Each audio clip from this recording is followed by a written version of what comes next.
Sharma कपूरियाज English. आप इसे ask English भी कह सकते हैं। आइए आज क्लास 11th की इंग्लिश बुक हॉर्नबिल का लेसन 1 पढ़ते हैं।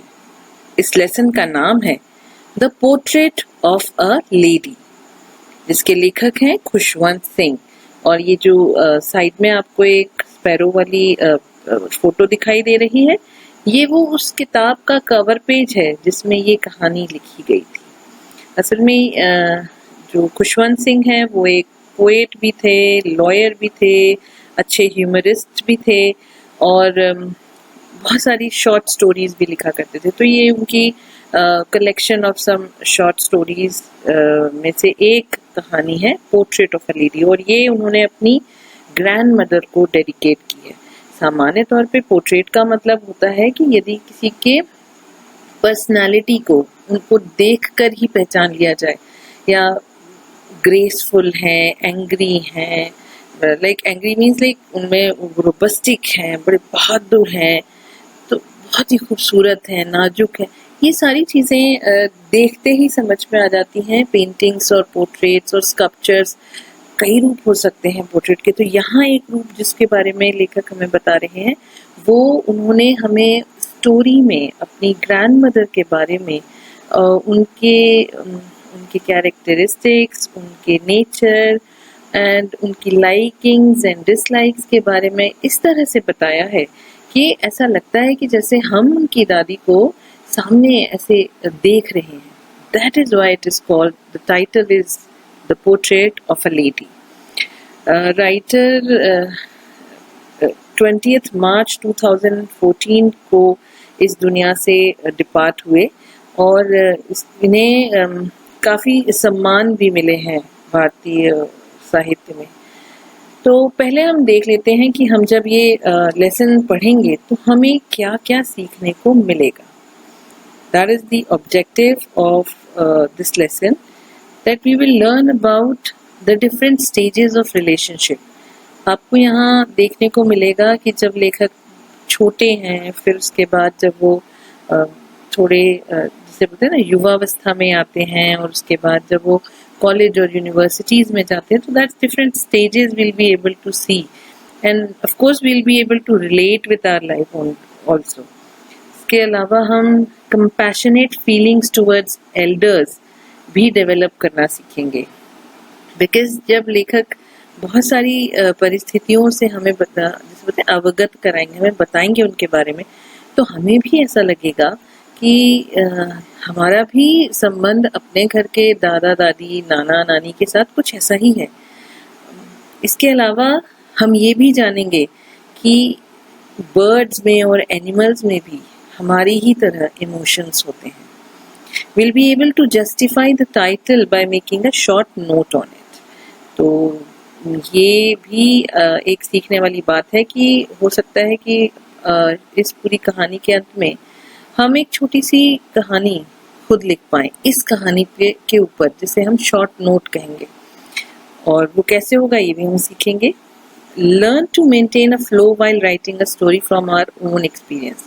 साथ ही साथ हम ये भी सीखेंगे कि हम अपनी कहानी, अपने जीवन में अपने अनुभवों के आधार पर कहानी किस तरह से कंपोज कर सकते हैं या लिख सकते हैं। ये बड़ा ही रोचक होगा। इसके साथ साथ जो हमारी परीक्षा से संबंधित उद्देश्य है कि हमें लॉन्ग आंसर और शॉर्ट आंसर लिखने भी आ जाएंगे, जो इनमें क्वेश्चन दिए गए हैं उनके, और साथ ही साथ हम अपनी वोकैबुलरी को भी एनरिच करेंगे। तो चलिए शुरू करते हैं lesson. My grandmother, like everybody's grandmother, she was an old woman. जैसे सबकी दादी होती हैं, वैसे ही मेरी भी दादी थी, और वो भी एक बुजुर्ग महिला थी। She had been old and wrinkled for the 20 years that I had known her. इसका मतलब है कि लेखक की उम्र उस समय 20 वर्ष है जब उन्होंने ये लिखी, क्योंकि 20 सालों से वो अपनी दादी से को जानते हैं, परिचित हैं। And people said that she had once been young and pretty and even had a husband, but that was hard to believe. लेखक आगे ये बता रहे हैं कि लोगों का कहना है कि एक वो भी समय था जब मेरी दादी जवान थी, बहुत खूबसूरत थी, और यहाँ तक कि उनके एक पति भी थे, परंतु उनको देखते हुए ये सब कुछ इन पर विश्वास करना थोड़ा कठिन लगता है। That's really funny. बट यहाँ जो एक पिक्चर दिखाई दे रही है, ये मैं यहाँ आपको एक छोटी सी घटना बताना चाहूँगी कि ये एक बॉलीवुड की एक्ट्रेस रही हैं और जिनका देहांत भी 2014 में लगभग 103-104 वर्ष की उम्र में हुआ। और जब मैं आप लोगों की उम्र की थी, मैं तब ये कुछ सीरियल्स में और थिएटर में दिखा करती थी, परफॉर्म करती थी। और उसके बाद काफ़ी सालों बाद तक भी, लाइक मेरे जॉब में आ जाने के बाद भी या मेरी शादी हो जाने के बाद भी, जब मैंने इन्हें फिल्मों में देखा तब भी ये मुझे ऐसी ही लगती थी। तो जब ये कहानी शुरू हुई और जब लेखक ने ये कहा कि since long he is looking at his grandmother and she has no change, that reminded me of this beautiful lady and therefore I decided कि मैं अपने प्रेजेंटेशन में ये ज़ोहरा सहगल इन्हें यूज करूंगी लेखक की दादी के रूप में। देखिए, आपको भी इनके हाव भाव देखकर काफी कुछ सिमिलैरिटी समझ में आएगी। आगे पढ़ते हैं। My grandfather's portrait hung above the mantelpiece in the drawing room. So what is mantelpiece? तो जो पुराने घर हुआ करते थे जहाँ गर्म करने के लिए घर को एक फायर प्लेस हुआ करता था और उससे निकलती थी बाहर चिमनी, ऐसी जगह पर डेकोरेट करने के लिए जो लकड़ी का, सीमेंट का या फिर किसी और तरह का प्लेटफॉर्म बनाया जाता था, उसे मेंटल पीस कहते हैं। आप ये चित्र में देख सकते हैं, एक उसके ऊपर बड़ा सा फोटो फ्रेम भी रखा हुआ है। आप समझिए कि ये फोटो फ्रेम उस पर ना रख के थोड़ा सा ऊपर हो, यानी लटका हुआ है, हंग हो, और उसमें एक लेखक के दादाजी की तस्वीर हो। और दादाजी कैसे हैं? That he wore a big turban, loose fitting clothes, वो बड़ी सी पगड़ी पहनते थे और ढीले कपड़े, मतलब kurta kind of. His long white beard covered the best part of his chest and he looked at least 100 years old. उन्होंने सफेद कलर की जो उनकी दाढ़ी थी सफेद रंग की, वो पूरे उनकी छाती को ढांक लिया करती थी और वो लगभग कुछ नहीं तो 100 साल के लगते थे। और he did not look the sort of a person who would have a wife or a children. और he looked as if he could only have lots and lots of grandchildren. तो उनको देखकर कोई नहीं कह सकता था कि उनकी पत्नी या बच्चे भी होंगे, बस ये कह सकते थे कि अरे इनके तो ढेर सारे नाती पोते होंगे। As for my grandmother being young and pretty, that thought was almost revolting. अब ये सोचना कि मेरी दादी कभी जवान थी और खूबसूरत थी, ये सोचकर भी विचार बड़ा क्रांतिकारी सा लगता है। She often told us of the games she used to play as a child. उन्होंने हमें, लेखक कहते हैं, उन्होंने हमें अक्सर ये बताया है कि वो बचपन में किस तरह के खेल खेला करती थी। That seems really very unbelieving, जब आपको हमेशा से कोई बहुत ही बुजुर्ग नजर आ रहा हो। So like that seemed quite absurd. Look at this. At this age, all these childish expression, that doesn't give you an absurd idea? But that's so pretty, so beautiful. So she often told us that the game she used to play as a child, and that seems quite absurd and undignified on her part, as we treated it like the fables of the prophets. She used to tell us.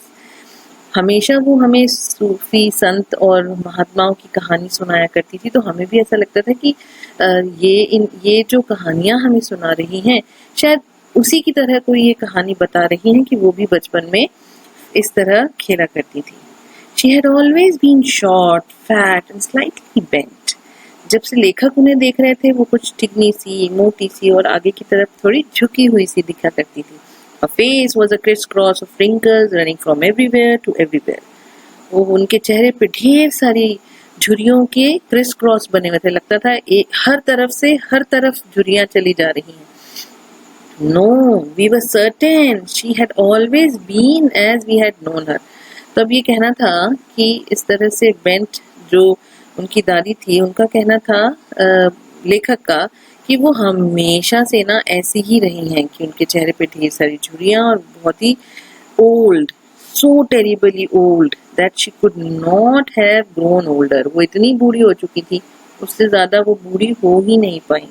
And had stayed at the same age for 20 years, और इसीलिए लगभग 20 सालों से वो ऐसी ही दिखाई दे रही, एक जैसी। She could never have been pretty, but she was always beautiful. तो मैंने आपको इस कंपैरिजन को बताने के लिए ज़ोहरा सहगल, जिनको मैं यहाँ पर as a model for grandmother use कर रही हूँ अपने प्रेजेंटेशन में, उनकी यंग टाइम की फ़ोटोग्राफ और उनकी ओल्ड टाइम की फ़ोटोग्राफ को भी दिखाया है। मेरा उद्देश्य ये था कि हमेशा जो खूबसूरती का पैमाना होता है वो शारीरिक नहीं होता, फिजिकल नहीं होता. It's more about heart, it's more about mind, it's more about character. So that's why such a beautifully explained that she could never have been pretty, but she was always beautiful. So she hobbled about the house in spotless white with one hand resting on her waist to balance her stoop and the other telling the beads of her rosary. So यहाँ उनका कहना है कि अक्सर सफ़ेद रंग के कपड़े पहना करती थी, एक हाथ कमर पे रख के, क्योंकि भाई वो झुकी होती थी तो उनको बैलेंस हो जाता था. हमेशा दूसरे हाथ में जो जाप करने वाली माला होती है वो लेके वो घर में ना हॉबल करती रहती. ना हॉबल यानी होता है सीधे सीधे नहीं चलना, कुछ ऐसे लड़खड़ाते झुकते हुए, बिकॉज बुजुर्ग जब होते हैं तो उनके जोड़ों में तकलीफ होती है, तो उनकी चाल थोड़ी सी अलग हो जाती है. जैसे कि मेरी बेटी भी अपनी नानी को कहती है कि नानी आप पेंगुइन की तरह चलते हो. So that is something hobbling. So her silver locks were scattered untidily over her pale, puckered face and her lips constantly moved in inaudible prayer. So ये कहते हैं कि उनके जो बाल, सफ़ेद बाल थे, वो हमेशा बिखरे से रहते थे. उनका चेहरा सफ़ेद, पकड़ यानी पिचका हुआ सा चेहरा था, और उनके लिप्स जो थे वो हमेशा कुछ बुदबुदाते रहते थे, इनऑडिबल, जो हम सुन नहीं पाते थे, पर वो होती क्या थी? Prayers. Yes, she was beautiful. She was like the winter landscape in the mountain, an expanse of pure white serenity, breathing peace and contentment. वो कह रहे हैं कि सच में वो बहुत खूबसूरत थी, बिल्कुल उस तरह से जैसे कि आप सफेद बर्फ की चादर ओढ़े हुए माउंटेन्स को देखते हैं. आपको वो दृश्य देख के कितनी शांत, कितना सीरीन, मतलब होता है स्पॉटलेस, कोई दोष नजर ना आए, और आपको हमेशा उस सुकून और एक संतुष्टि का एहसास हो. That was my grandmother. So my grandmother and I were good friends. अब हमें लेखक बता रहे हैं कि उन दोनों में बहुत गहरी दोस्ती है. Because my parents left me with her when they went to live in a city. We were constantly together. तो भाई जब उनके माता पिता शहर शिफ्ट हो गए तो दादी के साथ लेखक रहा करते थे. She used to wake me up in the morning, get me ready for the school. She said her morning prayers in a monotonous sing-song while she bathed and dressed me, in the hope that I would listen and get to know it by heart. हर सुबह वो मुझे उठाती थी, school के लिए तैयार करती थी, और हमेशा ना सुबह की एक प्रार्थना बुदबुदाते रहती थी. उनका उद्देश्य ये था कि शायद लेखक भी सुनकर ये सीख जाएंगे और बाय हार्ट कर लेंगे, याद कर लेंगे. तो लेखक कह रहे हैं, I listened because I loved her voice. मुझे उनकी आवाज में ये प्रेयर अच्छी लगती थी, but I never bothered to learn it. Then she would fetch my wooden slate, which she had already washed and plastered with yellow chalk.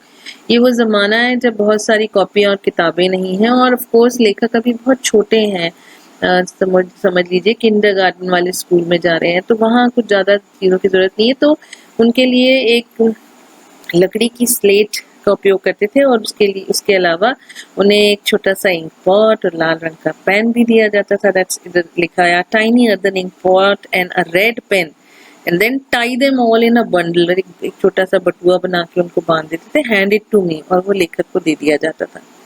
After a breakfast of a thick stale chapati with a little butter and sugar spread on it. अब ये तो आप मुझे मत कहिएगा कि आपने ये नहीं खाया है.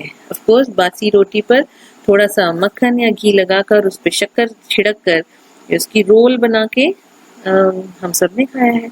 तो दादी भी लेखक को हर दिन ऐसा ही एक ब्रेकफास्ट देती थी. And then we went to school. दोनों हाथ पकड़ के स्कूल चले जाते थे.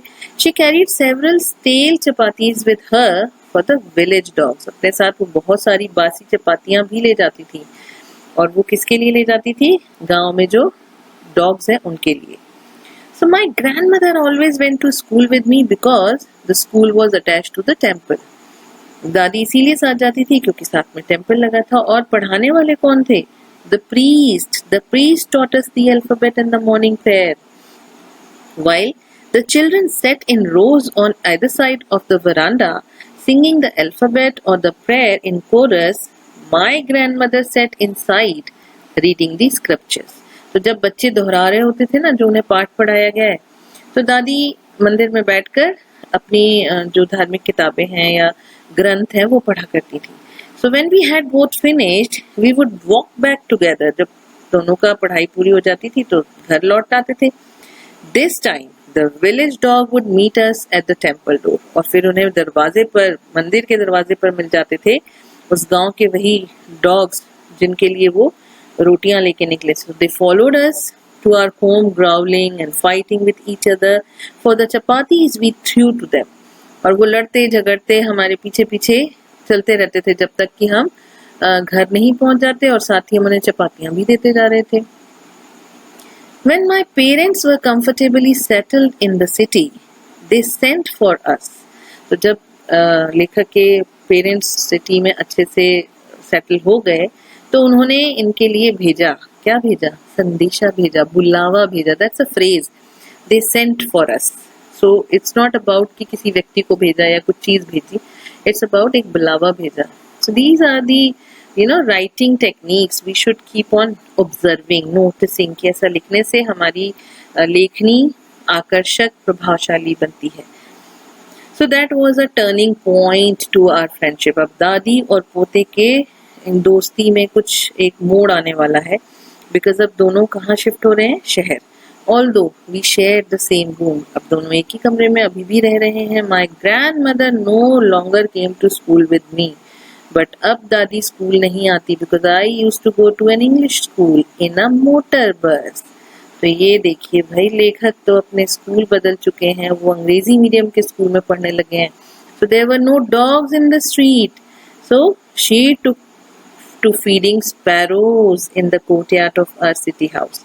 तो वहाँ डॉग्स नहीं थे शहर में, तो दादी ने अपने नए दोस्त ढूंढ लिए और वो कौन थी? स्पैरोज, गुरैया, चिड़िया जो हमारे आंगन में भी आती है हर दिन। तो उनको अपने सिटी वाले घर के आंगन में उन्होंने उन्हें दाना डालना शुरू कर दिया। As the year rolled by, we saw less to each other. अब जैसे जैसे साल बीत रहे थे आपस में एक दूसरे से कम बातचीत होती थी। For some time she continued to wake me up and get me ready for school. कुछ समय तक तो वही कुछ चलता रहा, सुबह उठाना, लेखक को स्कूल भेजना। When I came back, she would ask me what the teacher had taught me. और जब मैं स्कूल से लौट कर आता था तो अक्सर वो पूछा करती थी कि क्या सिखाया शिक्षकों ने। I would tell her English words and little things about Western science and learning, the law of gravity, Archimedes' principle, the world being round and etc. तो सारी ज्ञान की बातें बड़ी बड़ी वो अपनी दादी जी को बताते थे। This made her unhappy. भाई इन सब में उनको बिल्कुल रुचि नहीं थी, वो नाराज हो जाती थी। She could not help me with my lessons. और वो क्यों? क्योंकि वो इन सब लेसन में पाठ पढ़ने में उसकी बच्चे की कोई मदद ही नहीं कर पाती थी।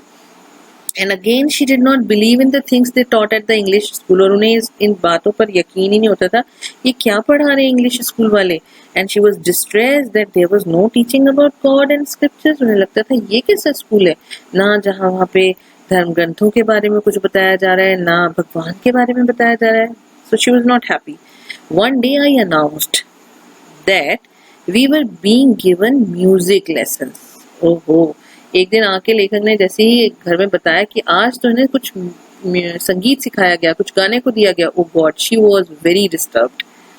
दादी को बहुत नाराजगी हुई। To her, music had lewd associations.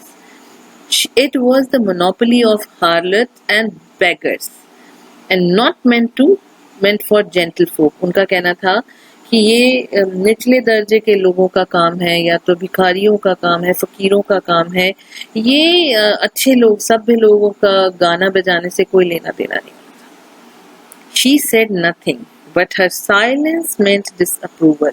उन्होंने ऐसे तो कोई विरोध किया नहीं, पर वो चुप हो गई, बस यही उनके विरोध का तरीका था। और she rarely talked to me after that. और बस इसके बाद लेखक से उनकी बातें बहुत कम हो गई कभी कभी, बिकॉज अब सब कुछ उनके पसंद के खिलाफ हो रहा था और उन्हें वो समझ नहीं आ रहा था कि ये क्यों हो रहा है। तो ऐसे भी क्वेश्चन पूछे जा सकते हैं कि why did grandmother stop talking to the writer. So आपके पास रीजन होगा, because he was learning a lot of different thing which grandmother was not aware of. So हम आगे पार्ट पढ़ते हैं। So when I went up to university I was given a room of my own. The common link of friendship was snapped. अब जब लेखक अपनी college में पढ़ने जा रहे थे तो भैया जो एक अंतिम संबंध था वो भी उनसे आपस, जिसको स्नैप्ड का मतलब होता है जैसे खचाक करके हट जाना, टूट जाना। तो ये शब्द मैंने इसलिए जानबूझ के लिया है कि अक्सर इस तरीके का शब्द आप जब यूज करेंगे तो आपको ये याद आएगा कि इसका इंग्लिश वर्ड है स्नैप। जो अंतिम दोनों एक ही कमरे में रहते थे अब अलग अलग कमरों के हो गए। So my grandmother accepted her seclusion with resignation. तो ग्रैंड मदर ने अपना ये एकाकीपन जो उनका था, अकेला रहने का, वे अब अकेले रहना, उन्होंने इसको रेजिग्नेशन मान लिया कि ठीक है, I am not very much willing to participate in much of the activities, okay I am fine with my own stuff, मेरी अपनी चीजें अपनी चीजें उसमें। So she rarely left her spinning wheel to talk to anyone. तो अब वो ज्यादा टाइम अपने चरखे के साथ बिजी रहती थी और वो बहुत कम समय किसी के साथ बातचीत करने में बिताती थी। From sunrise to sunset she sat by her wheel spinning and reciting prayer. सुबह से लेकर शाम तक वो चरखे पर सूत काटती थी और फिर प्रेयर बुदबुदाती रहती थी, भजन या भगवान का नाम लेती रहती। Only in the afternoon she relaxed for a while to feed the sparrow. भाई थोड़ी देर के लिए जो आराम करती थी दोपहर में, उनका काम होता था कि उनकी जो सखियां हैं, सहेलियां हैं, स्पैरोज, उनको वो दाना डालती थी। So while she sat in the verandah breaking the bread into little bits, उनका काम होता था कुर्सी डाल के वरांडे में बैठ जाती थी। वरांडा इज लाइक जो शेल्टर होता है जिसकी 2 साइड की दीवारें तो होती हैं, आगे 2 या 3 साइड की दीवारें नहीं होती हैं, तो उसमें बाहर की तरफ हम सबके घर में बरामदे हैं, तो वहां बैठ के छोटे छोटे रोटी के टुकड़े करा करती थी, ब्रेड के टुकड़े करा करती थी और फिर चिड़ियाओं में बांटती। Hundreds of little birds collected round her creating a veritable bedlam of chirping. मतलब सैकड़ों चिड़िया वहां आ जाती थी और जो गूंजता था उनका घर, ऐसा लगता था ऑर्केस्ट्रा चल रहा है और अलग अलग धुन, अलग टोन, मतलब शोर बहुत नॉइजी हो जाता था चहचहाहट से। Some came and perched on her legs. कुछ तो उनके पैरों पर आके बैठ जाती, कुछ उनके, others on her shoulders, और कुछ उनके कंधों पर। Some even sat on her head. और she smiled, but never shooed them away. It used to be the happiest half hour of the day for her. ये जो आधा घंटा होता था, ये उनके जीवन का, उस दिन का सबसे खुशनुमा वक्त हुआ करता था। And she used to enjoy company of birds. So that is something really amazing. When I decided to go abroad for further studies, I was sure my grandmother would be upset. तो जब लेखक ने विदेश जाके पढ़ने की बात सोची तो उन्हें पता था कि अब दादी तो नाराज होने ही वाली हैं, because I would be away for 5 years and at her age one could never tell. But my grandmother could. So अब उनकी जितनी एज हो गई थी, ये कोई नहीं कह सकता कि 5 साल बाद मिलेंगी कि नहीं मिलेंगी या कुछ, मतलब भी भगवान ने भी कुछ नियति बना रखी है। But she was not even sentimental, वो ऐसी बातें दादी इमोशनली नहीं सोचती थी। So she came to leave me at the railway station but did not talk or show any emotion. वो अपने पोते को छोड़ने जरूर गई ट्रेन में स्टेशन पर, बट कुछ ऐसे इमोशन ज्यादा दिखाए नहीं, कुछ कहा नहीं। हर लिप्स मूव्ड इन प्रेयर, वो हमें जाप कर रही थी, वो जो भी प्रार्थना कर रही थी। Her mind was lost in prayer, वो पूरी तरह से डूबी हुई थी। हर fingers were busy telling the beads of her rosary, वो अपनी जो उनकी माला हुआ करती थी, दैट इज रोजरी, वो उसमें उनकी उंगलियां चले जा रही थी। Silently she kissed my forehead and when I left I cherished the moist imprint as perhaps the last sign of physical contact between us. तो अंत में जाते जाते जब ट्रेन में बैठने लगे होंगे लेखक, तो दादी ने उनके माथे को चूमा तो लेखक सोचे, मन में उन्होंने विचार किया कि शायद हो सकता है हमारा ये आखिरी फिजिकल कांटेक्ट हो, पता नहीं मैं इनको कभी छू पाऊंगा कि नहीं। But that was not so. अब ये सब सोचने की बात गलत है, because after 5 years I came back home, was met by her at the station. तो जब 5 साल बाद लेखक वापस लौट कर आए तो दादी उन्हें स्टेशन पे मिली, लेने गई थी। She did not look a day older, और उन्हें देख के कोई नहीं कह सकता था कि वो एक दिन भी और ज्यादा बुजुर्ग हुई हो, जैसे 5 साल पहले थी बिल्कुल वैसे ही। और अब तो ये कहना चाहिए कि जैसे 25 साल पहले थी, 20 साल और वैसा जो हमारा चल रहा है ऐसा। She still had no time for words. अभी भी उनके पास कोई बातचीत करने के लिए समय नहीं था। While she clasped me in her arms, I could hear her reciting her prayer.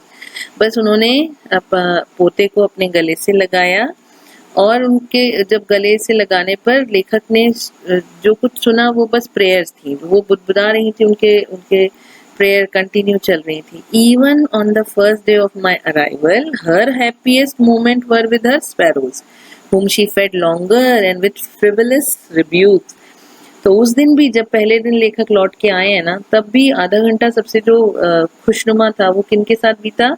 अपनी दादी की जो बेस्ट फ्रेंड्स हैं स्पैरोज के साथ।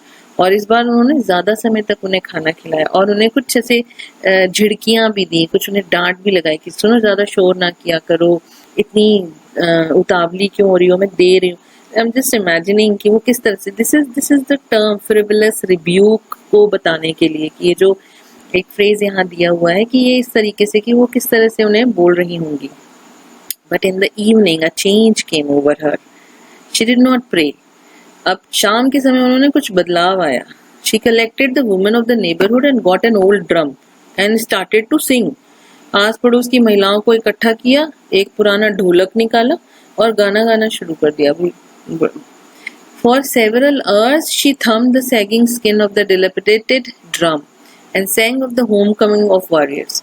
भैया कई घंटे तक वो अपनी जो उनकी जैसे बोलते हैं झुर्रियों वाली नरम सी उंगली, स्किन वाली जो उंगलियां थी, उससे वो इस बेचारे जो बहुत डिलापिडेटेड, मतलब बहुत ऐसे अच्छी स्थिति में नहीं था वो, नहीं थी वो ढोलक, उसे बजाती रही।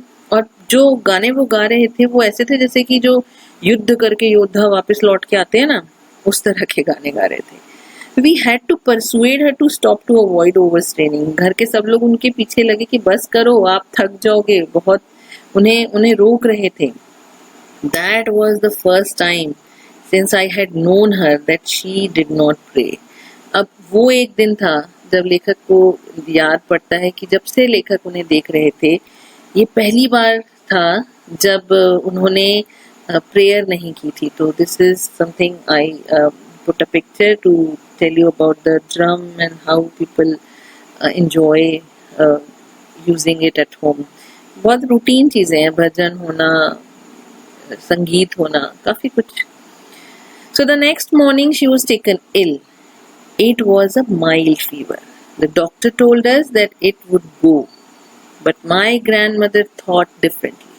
तो अगली सुबह उन्हें थोड़ा सा बुखार हुआ, डॉक्टर ने कहा ठीक हो जाएंगी, पर दादी कुछ और ही सोच कर बैठी थी।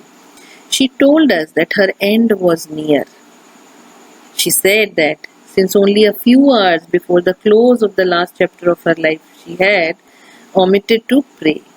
So उन्होंने जब ये बोला कि अब उनके जीवन काल के अंतिम अध्याय के बहुत ही थोड़े से पल बाकी रह गए हैं, तो उन्होंने ये सोचा कि अब मैं किसी से कोई बात नहीं करूंगी, मैं सिर्फ प्रे करूंगी, because she was not going to waste any more time talking to us. तो ये भी एक क्वेश्चन हो सकता है कि why grandmother stopped talking to them, or why did she not willing to waste any more time talking to the family members? So you can reply, because she does not want to waste any moment, because that's the last moment according to her. So we protested. Family ने उनका विरोध किया, but she ignored our protests. So उन्होंने उनका विरोध बिल्कुल ignore कर दिया. She lay peacefully in bed praying and telling her beads. उनका काम वही जाप, रोज उनके हाथ में जो माला थी वो जाप चलता रहा, उनके होठों से वो प्रेयर्स निकलती रही. Even before we could suspect, her lips stopped moving and the rosary fell from her lifeless fingers. A peaceful spread on her face and we knew that she was dead. इससे पहले कि हमें पता चलता कि उनके होंठ रुक गए हैं, थम गए हैं, उनके निर्जीव हाथों से वो जो जाप वाली माला थी वो फिसल गई है, उनके चेहरे पर एक बहुत ही शांत भाव आ गया था, तभी हमें ये पता चला कि अब वो इस दुनिया में नहीं रही. So we lifted her off the bed and it is customary, laid her on the ground and covered her with a red shroud. तो जैसा हमारे हिंदू धर्म में रीति रिवाज है वैसा किया गया कि उन्हें बिस्तर से उठाकर नीचे लेटाया गया. उन्हें श्राउड मीन्स जो कपड़ा भी ढाका जाता है, कफन जिसे कहा जाता है, उससे उन्हें ढाका गया लाल रंग के कफन से. So after a few hours of mourning we left her alone to make arrangement for her funeral. तो कुछ देर सभी बहुत दुखी हुए, पर अब क्योंकि आगे भी रस्म पूरी करनी थी तो उनके अंतिम संस्कार के लिए जो तैयारियां करनी थी उसमें सब लोग व्यस्त हो गए. In the evening we went to her room with a crude stretcher to take her to be cremated. तो ये क्रूड स्ट्रेचर वो जो लकड़ी की फ्रेम बनाते हैं, अर्थी जिसे कहते हैं, तो वो शाम को जब उनके कमरे में लेकर गए ताकि उनको उस पर लिटाकर ले जा सकें और क्रिमेट कर सके. क्रिमेट यानी दाह संस्कार कर सके. तो these are very, of course these are hard but real world. That's we all know how the life ends. So the sun was setting, had lit her room and veranda with a blaze of golden light. तो वो जो मौका था ना, सूरज ढलने की तरफ जा रहा था, तो उस रोशनी में दादी का जो कमरा था और जो वरांडा था ना, ऐसे सुनहरी रोशनी में जगमगा रहा था, डूब गया था. We stopped halfway in the courtyard. ये निकले हैं कमरे से बाहर और आधे रास्ते में आके आंगन में रुक गए. क्यों रुक गए? Because all over the veranda and her room, right up to where she lay dead, stiff, wrapped in the red shroud, thousands of sparrows sat scattered on the floor. क्यों? जहाँ पर उनकी अर्थी को रखा गया था उसके आसपास हजारों बर्ड्स आके बैठी हुई थी, और हमने सुना था इससे पहले कि वो कितना शोर मचाती थी. But there was no chirruping at all today. आज तो कोई एक चहचहाट भी नहीं थी. We felt sorry for the birds. इन्हें बड़ा दुख हुआ चिड़ियाओं के लिए. How are they mourning? वो कैसे अफसोस कर रही हैं. My mother fetched some bread for them. तो लेखक की मम्मी अंदर जाके कुछ रोटी के टुकड़े लेकर आई. She broke it into little crumbs. उन्होंने भी दादी की तरह उनके छोटे छोटे टुकड़े किए. The way my grandmother used to, and threw it to them. और उनके सामने डाल दिए. The sparrow took no notice of the bread. चिड़ियाओं ने उनकी तरफ, ब्रेड के टुकड़ों की तरफ ध्यान भी नहीं दिया. When we carried my grandmother's corpse off, they flew away quietly. और जब दादी की जो बॉडी है उसे लेकर जब जाने लगे तो ये चुपचाप सारी चिड़ियाएं उड़ गईं. Next morning, the sweeper swept the breadcrumbs into the dustbin. और अगली सुबह ये एक दृश्य मैंने इमेजिन किया है कि आंगन में, बगीचे के पेड़ों पर, हर तरफ, and see the expression, how animals also feel the same as we all do. So सुबह के समय स्वीपर ने वो ब्रेड क्रम्स वापस अब कचरा उसमें कूड़ेदान में डाल दिए. So this is all about this chapter and some of the new words we have learned. Of course ये मैंने सोचे हैं कि आपके लिए नए वर्ड्स हैं. अगर आपको भी इसमें कोई नए वर्ड्स मिलते हैं, समझ में आते हैं, तो प्लीज उन्हें नोट कीजिए, उन्हें वाक्यों में उपयोग कीजिए और कोशिश करें कि जब कभी भी आप हिंदी में ही बातचीत करें, पर अभी कभी आपको मौका पड़े तो एक या दो इनमें से कोई शब्दों का उपयोग जरूर करें. इस तरह से आपके ये न्यू वर्ड्स जो हैं आपके पुराने दोस्त बन जाएंगे और आपकी वोकैबुलरी में परमानेंट हो जाएंगे. So this was the chapter 1 from hornbill, the portrait of a lady. So I hope कि इसके आगे के क्वेश्चन आंसर्स करने में आपको इस ट्रांसलेशन से मदद मिलेगी और कोशिश करेंगे कि हम आपको भी कुछ प्रश्नों के हल उपलब्ध करा सकें। Thank you so much.